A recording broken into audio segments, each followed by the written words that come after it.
Olá pessoal, eu sou o professor Gustavo Adolfo. Bem, na nossa aula de hoje a gente vai continuar a estudar os conjuntos numéricos. Então, na nossa aula anterior, falamos sobre o conjunto dos números naturais, sobre o conjunto dos números inteiros. E hoje vamos começar a falar sobre o conjunto dos números racionais. Perfeito? Bom, o conjunto dos números racionais, ele é o conjunto formado pelos números na forma n sobre d, tá? Isso aqui é uma fração. Então, tem aqui que isso é uma fração, onde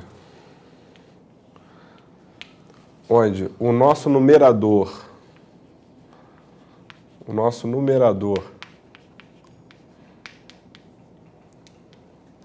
n, ele é um número inteiro, certo? E o nosso denominador d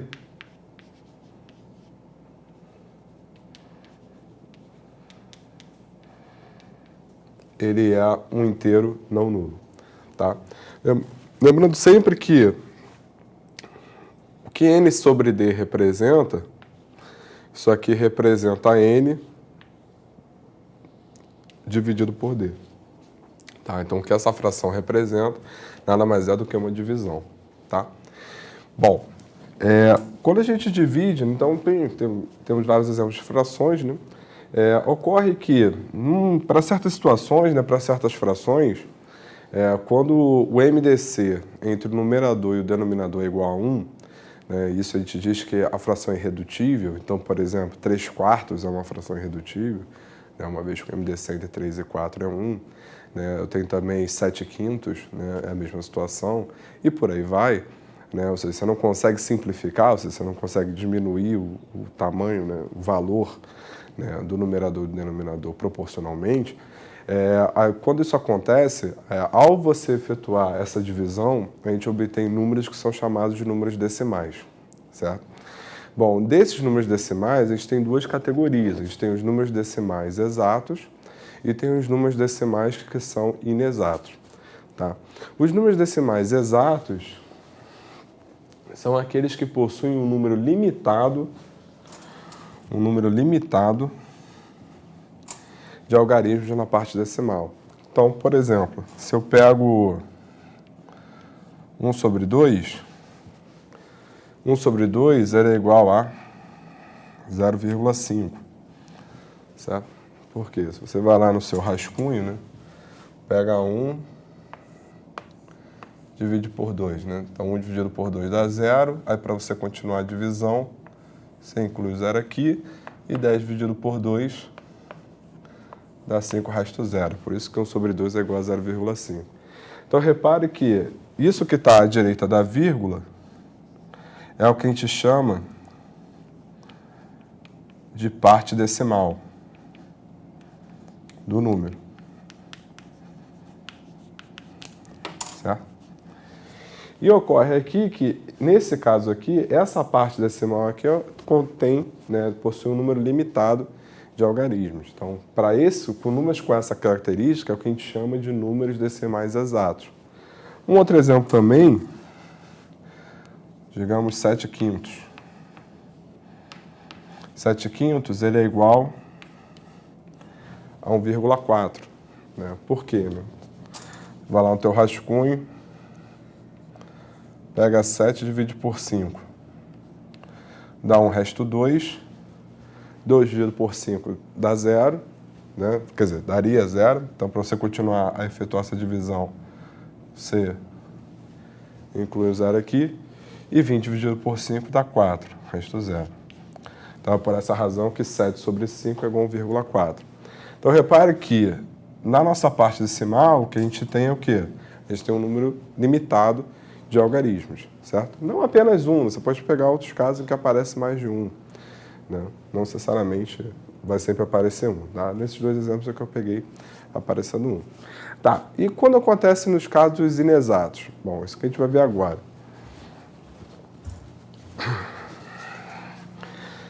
No caso dos inexatos, né, a definição qual é? Né? A definição é exatamente o contrário dos decimais exatos, ou seja, quando aparece uma quantidade de algarismos ilimitada na parte decimal. Então, você não vai ter... Então, ao contrário do que a gente acabou de ver, essa quantidade de algarismos ela não vai ser finita, ela não vai parar, ela vai continuar infinitamente, certo? No caso do conjunto dos números racionais, o que ocorre é isso daqui. Os números decimais inexatos, no conjunto dos racionais, a gente chama de decimais periódicos. Por quê? Quem são os números decimais periódicos? São números decimais inexatos, ou seja, com uma quantidade ilimitada de algarismos na parte decimal, em que aparece um algarismo ou um grupo de algarismos que se repetem infinitamente numa determinada ordem, certo? Então por exemplo, né? Por exemplo, se eu pego 1 e divido por 3, né? Fração 1/3. Essa fração 1/3, o que vai acontecer? Se você pegar 1 e dividir por 3, o que vai ocorrer? Bom, essa divisão dá para fazer, então isso aqui vai dar 0, aí você coloca um 0 aqui.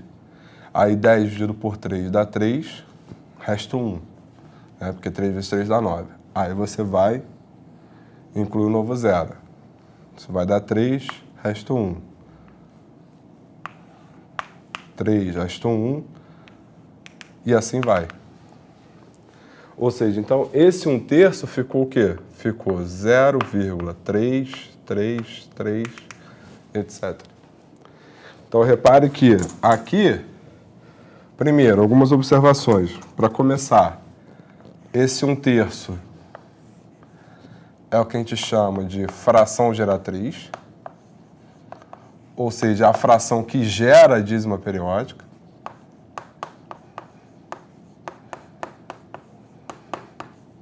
Onde dízima periódica é esse cara. O algarismo que está se repetindo infinitamente é o que a gente chama de período. Certo? E esse número todo é que é o nosso número decimal periódico. Perfeito? Um outro exemplo, sem olhar para a fração geratriz, seria o quê? Digamos isso daqui, 0,21, 21, 21. Certo? Então, esse é o número decimal periódico também. Onde quem é que está se repetindo numa determinada ordem é esse 21, que é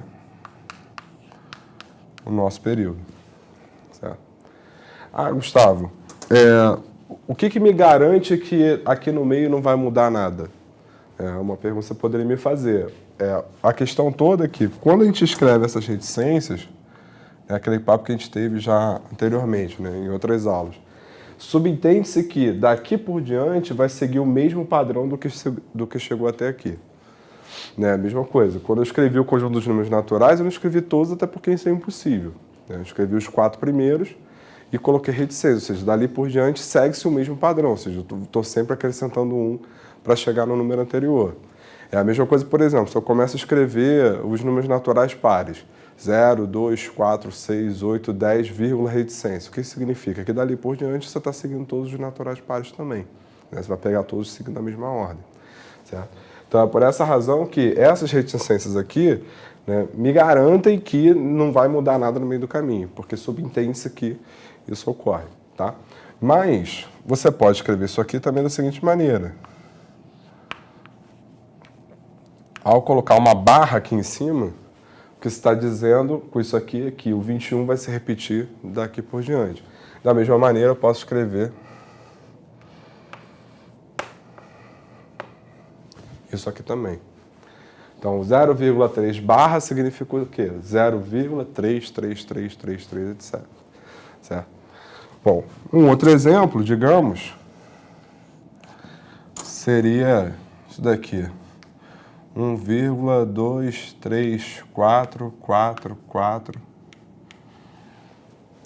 Então, repare, o nosso período agora ele tem apenas um algarismo, que quem é? Algarismo 4.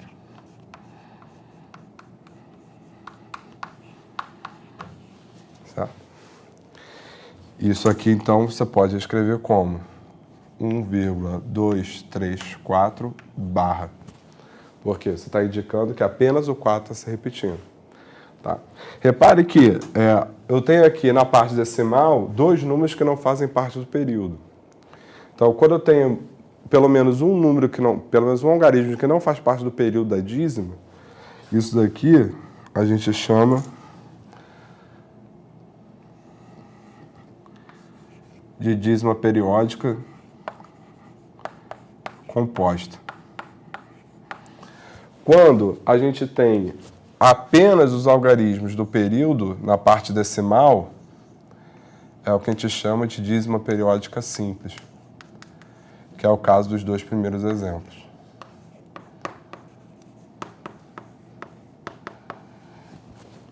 Certo? Perfeito? Bom, então, a pergunta dada uma dízima periódica, como encontrar a sua fração geratriz? Porque o processo daqui para cá é fácil, é só você pegar e dividir. Essa dízima ela vai aparecer naturalmente. Mas, por exemplo, qual vai ser a dízima periódica desse número aqui? Certo? Que é o que a gente vai fazer agora. Bom, então, o que a gente quer encontrar, por exemplo, é a fração geratriz dessa dízima aqui, certo? Então, basicamente, a ideia é a seguinte. Chama esse cara de x. Depois você olha para quantos algarismos tem o período. Então, no caso, o nosso período tem 2 algarismos, perfeito? Então, a ideia é multiplica pela potência de 10, onde o expoente é igual ao número de algarismos do período. Então, no caso, estou multiplicando por 10 ao quadrado por essa razão.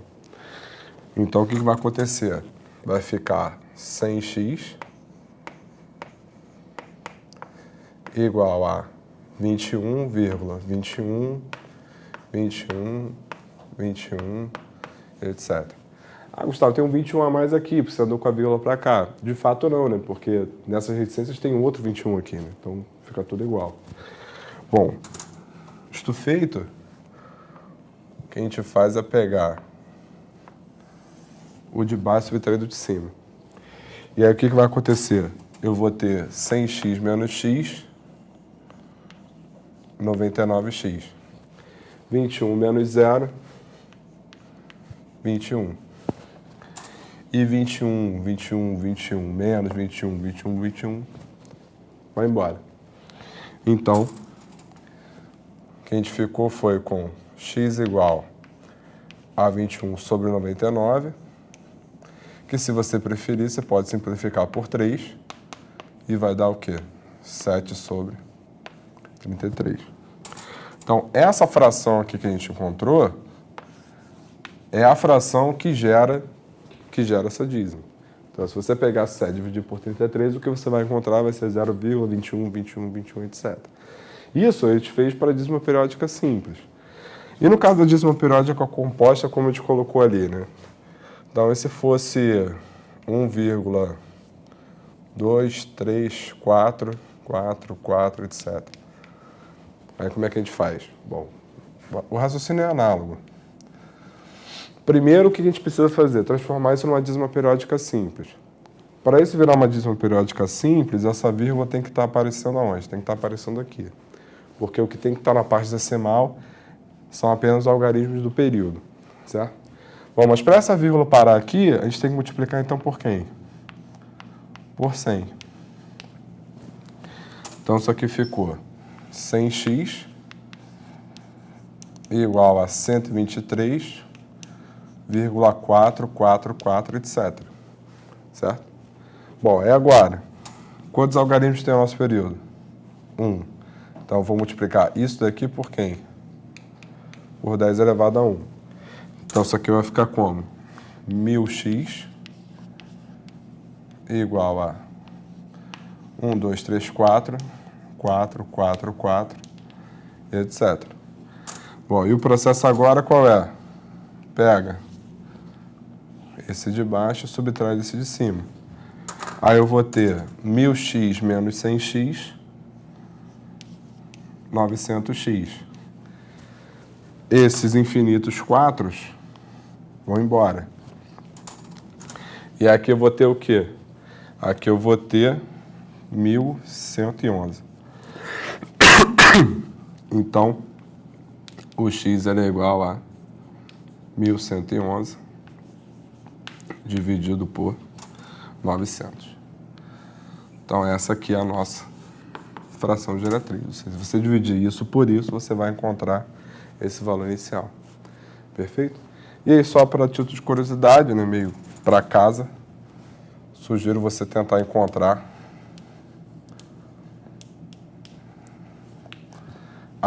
a fração geratriz dessa dízima aqui. Perfeito? Você vai se surpreender com o resultado, tenho certeza. Bom, então dessa maneira a gente encerra a nossa aula de hoje.